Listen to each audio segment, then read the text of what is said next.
Hey guys, Saf here with another Raid Shadow Legends video. Now about 3 months ago, I released a video where I said we had the best login champion, the free login 7-day champion we've ever had in Rathalos Blademaster. Now, I was probably a little bit overexcited and potentially I was a little bit over exaggerating the quality. After we see some feedback from different people who really enjoy Ronda, Ultimate Death Knight, Sun Wukong, we know these are very powerful free login champions as well.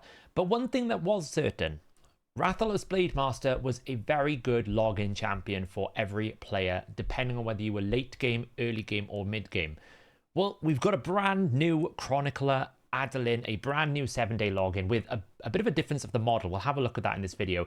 And I have to say, this one is the worst login legendary we have ever had. This is even worse than Alexander in my personal opinion. That is how bad this is. In essence, she needs a buff or an adjustment almost immediately because she just is good for no one. And I'll explain the exact reasons why. There's very, very small cases where potentially she could be good. But I'm going to go through why she is, in my opinion, the worst login legendary. So before we look at the kit, there are certain things that I look for in a login champion. The login champion must have these parameters in order for it to be a good legendary hero for everyone to acquire. So the first thing I look for is it has one of the core primary debuffs that you need to be able to progress, because a login champion needs to be good for basically the majority of the time. It needs to be good for people who've just started the game or who are starting the game and looking to progress, or within their first 6 months of playing. It needs to be good for those types of players because generally they don't have many options to begin with, so having a free legendary is a good option. So I always look for something like decreased attack, decreased defense, some of those primary things you need when you first get started. We're not looking for exotic things like Hex. We're not looking for things like block buffs at this point. We're just looking for things that will help you beat most content in the game, which is normally something like an increased speed, decreased speed, increased defense, decreased defense, weaken. One of those effects is what we always want to see at least one of. Then it needs to have something that's going to help, define or push your team forward, a progression feeling. Either it needs to be like Ronda, where it's going to completely dominate Fire Knight and give you some good clan boss damage, or it needs to be someone like Rathalos Blademaster, which is a very strong boss killer, or it needs to be something like Ultimate Death Knight, which is going to be able to solo content for you or do something of that nature. That's what it needs to have. The problem with Chronicler Adelyn is, yes, we get a primary debuff. We do. We get decreased attack and decreased speed. We can even do it through block debuffs. It's a very niche requirement, not that important, but okay, it can do it. We also get sleep. The main issue with Chronicler Adelyn is the investment cost, okay? This is a 5-turn cooldown. It is single target, and it doesn't even do it at 100% of the chance unless you invest books. Now, you only need 4 books here, but you might need 4 books on the A1. You might need 3 books on the A2. So you're potentially having to invest 11 legendary books to get a single target decrease attack, which is a very, very, very expensive for an early game player. Early game players might accumulate about 8 legendary books from missions and different objectives, but until you start getting Ultra Nightmare Clan Boss down, legendary books are a rare commodity, right? You only get them from champion training tournaments or training events. You might get them from the odd Titan event if you're going to do it, but those tend to be, very mid to end game strategies rather than early to mid game. So your question really comes down to, if I'm investing my legendary books into this champion as my first legendary booked champion, is it going to unlock the game for me? And I really don't think it does. So what is this champion really designed for? They have positioned it as an early game Sand Devil answer. And I don't really understand why that is the case, because I think the investment cost to make this an early game Sand Devil champion is not worth, considering most people don't even care about Sand Devil in the first 6 to 12 months of playing. If you can't farm stage 25, then the only reason why you go to Sand Devil most of the time is because you have that advanced mission, in my opinion. Because otherwise you're better off spending energy in terms of doing fusion events, getting better gear, getting progression in different areas. Unless you can really do 25 or 24, it's just not worth that much, right? It's just energy that you're putting into there for not much gain, in my opinion, because those aren't activities you should be doing until you get really towards the end game of playing. So in that instance, you're really only looking at this in the sense of, is it going to help me do that advanced mission? And I don't think this is worth it. Honestly, it's single target. This needs to be AoE, straight out the bat. If this isn't AoE, it's just it's worthless to invest in, because sleep is only really going to help you in Sand Devil. So it's then becoming a decreased speed and decreased attack on a single target, which is great for bosses, but it's on such a long cooldown that you have to book it.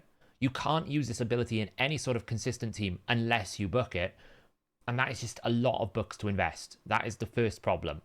The A1 is nice, but it's a 75% chance of transferring one debuff and a 75% chance of stealing one buff. It's not bad. It's not really going to help you in the parameters that I've said in terms of progression, in terms of, stealing that one buff isn't going to help you kill Dragon. Stealing that one buff isn't going to help you defeat the Spider Boss. It's not going to help you take down Fire Knight. It's not going to help you defeat Ice Golem. These things don't really affect you there. This is more of an arena thing. And I think generally for most people in arena, in the early to mid game progression, you're farming one-man defenses or you're not fighting them, right? Because the way that Gold 5 has been structured right now, you're not really going to be able to take down the ultimate Death Knight tank teams or anything of that nature. The only saving grace for Chronicler Adelyn is this A2. I think this A2 is very good and it's viable unbooked. It's a 25% heal and a 25% max HP restoration. Now, the max HP restoration is only going to help you really in sort of 3 places: Live Arena, Life Harvest, Hydra, and in the Sand Devil. Those are the 3 areas that's going to really help you. Outside of those 3 areas, you don't really experience it beyond the odd Doom Tower wave with like a Vargal or something, or an Urost. Outside of those areas, you never see that destroyed max HP. So again, from an early to mid game progression point of view, this is quite weak, but the heal is quite good. 25% of this champion's max HP is a good heal on a 4-turn cooldown. But then we also have to look at, against potentially other epics you may have picked up. Like, you can consider a little bit like Thanassel. Thanassel has got a 25% heal, but he's got increased defense. This is better. This is more value to you. Honestly, across all content, this is more value. He also has an AoE decrease the duration of all enemy buffs by 1 turn, and an A1 sleep, which books up to, 5, 20, 30, 40, 50% chance to sleep on an A1. Kind of look at it compared to Thanassel there, and you're thinking, well, Thanassel's a little bit better for progression. He's an epic. We do have this passive here, and again, this is another problem. Allies deal 3% more damage to targets for each debuff placed on them. That alone is great until we get by this champion. She can only do 2 debuffs, because the moment you attack, the sleep falls off, so she's doing only these 2 debuffs, and this is so conditional that it's unlikely to help you. You might get an extra 1 or 2. So this becomes like a 9% damage boost. It's not good enough. If they just made this is how you fix this champion. Make this 3% more damage for each debuff on them regardless. And if that's too strong, make it 2%. So that 10 debuffs is 20% damage. Fine. Make this AoE. AoE decrease speed, AoE decrease attack for 2 turns. Then, if I'm not doing Sand Devil, it's still worth investing in. And even if I don't need it for even if I use it for Sand Devil originally, and then want to use it elsewhere, it's viable in all areas of the game because a 3-turn, 2-duration AoE is very good. The heal is great. It doesn't need change it, and this doesn't need change it. But these 2 here, these 2 need change them, because right now, this champion is such an expensive waste of time that it will become a Vault Lord. For the early to mid-game player, I would not advise you take this to do Stage 7 or get your oils to do your advanced mission. This wonderful little rare, he does it 100% of the time. Muck Stalker, 100% chance to play sleep, and he's a rare. And he does it on a 2-turn cooldown. So if you need to do Sand Devil for the advanced mission, just go get this guy. He's a rare. He's not going to cost you any legendary books. And that is the problem that I have with her. In order to make her help you in Sand Devil, you're going to need to book her. And that is so much expense for an early to mid game. Now, if we kind of change our brain and think, okay, let's put an optimistic, put a hat on that's more like, forgiving. We could say 60 accuracy and aura is really good for early game. And I agree. Very, very good for early game. Finding free 60 accuracy aura, that's going to help you a lot. But you are sacrificing speed aura for that. So, if you started with like a Deacon, then you're sacrificing 19% speed aura for 60 accuracy, you might choose to make that trade. That's pretty good. The heal is pretty good. You might not have a very good healer. This could help you get through wave content. So if I'm putting my optimistic hat on, I'm thinking, well, it's not bad for a boss. It's pretty good healing. It's a good aura. Other than that, I think early game, you just put it in the vault and accept the points. That's all I would do. Now, in terms of an end game approach, there could be some Cintrano Sand Devil stages where this could help you. Keep in mind as well, with Sand Devil, you can let him sleep himself. If you can survive the nuke, you can let him sleep himself.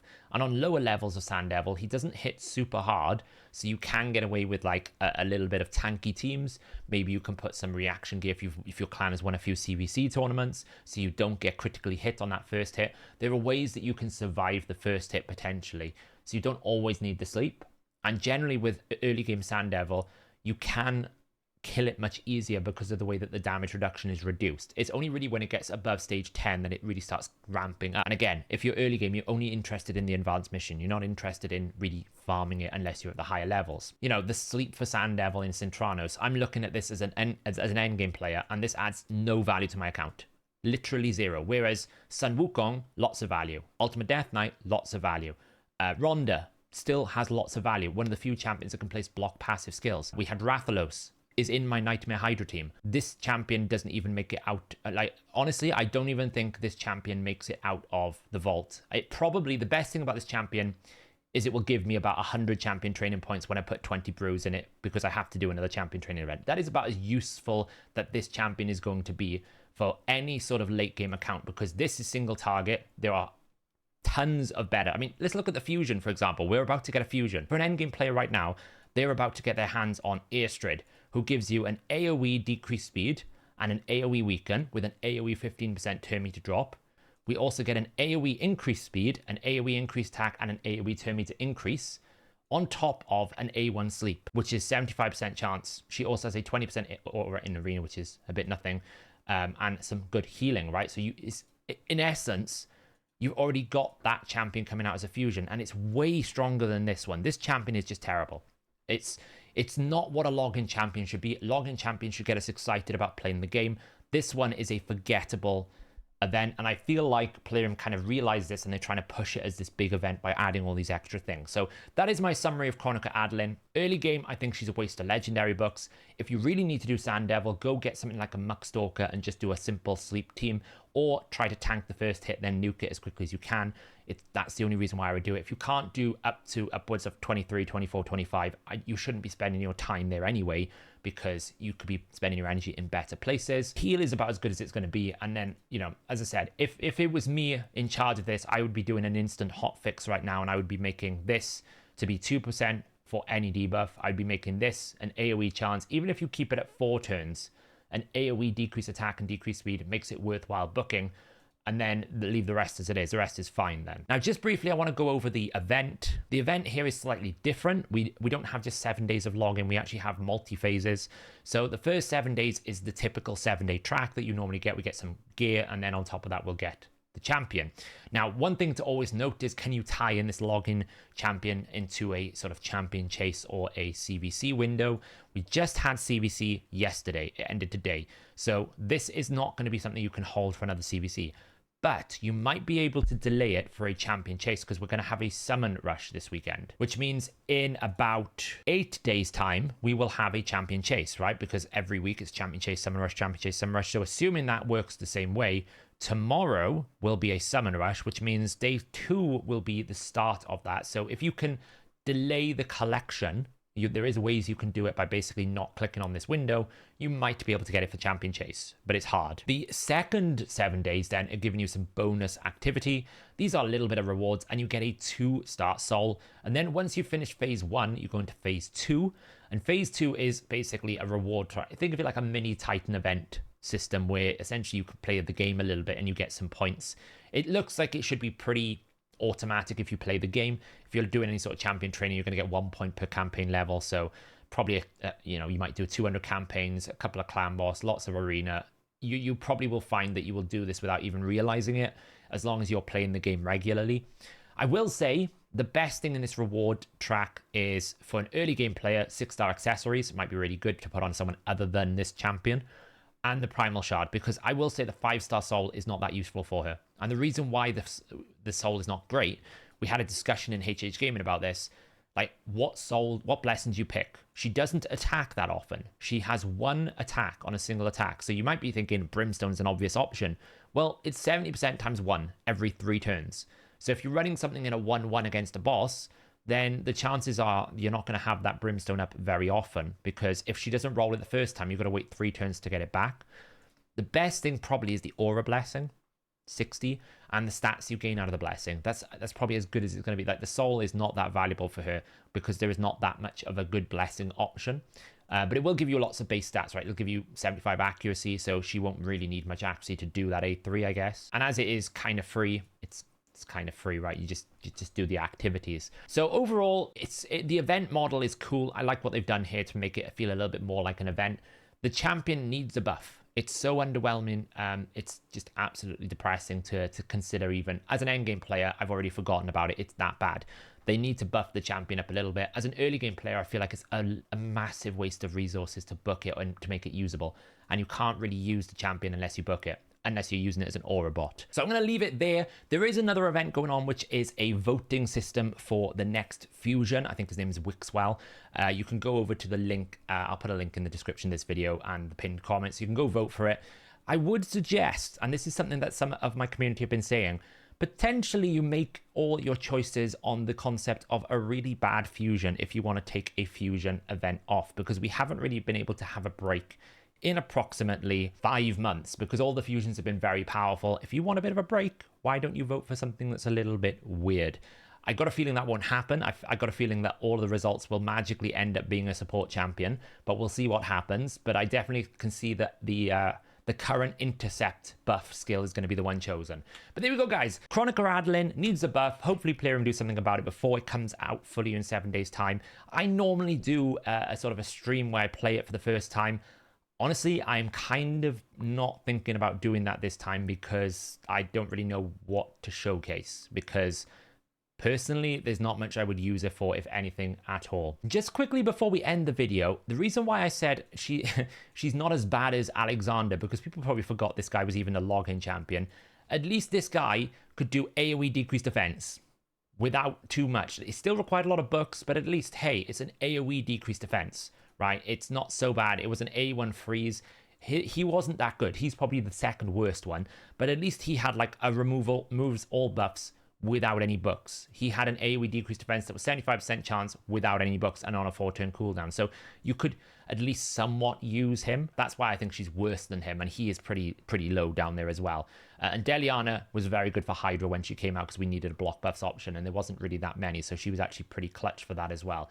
So let me know in the comments below, guys. Do you think I'm wrong? Am I on the right page? Is this a champion that you're more excited about than I am? I hope they do something about it, but I don't think they will. We'll have to see what happens. As always, if you like the video, give it a thumbs up. If you want to see more from this channel, hit the subscribe button and make sure you hit the bell notification. It'll come straight into your feed every time we post. I do try to post every single day as much as I can. Sometimes my commitments in HH Gaming take some time away from that. I will be live on stream tonight. I always stream on Monday or Thursdays on the YouTube channel, where we will probably be building some champions for Sintranos. We'll have we can talk further about Chronicler Adelyn, and we'll also do a little bit of review of the new intercept buff they're proposing that honestly I think is probably going to be the skill that gets selected for Wixwell on his A3. We can have a little bit of a chat about that. So if you want to come hang out, it's on this YouTube channel. Thanks for watching, and I'll catch you in the next video.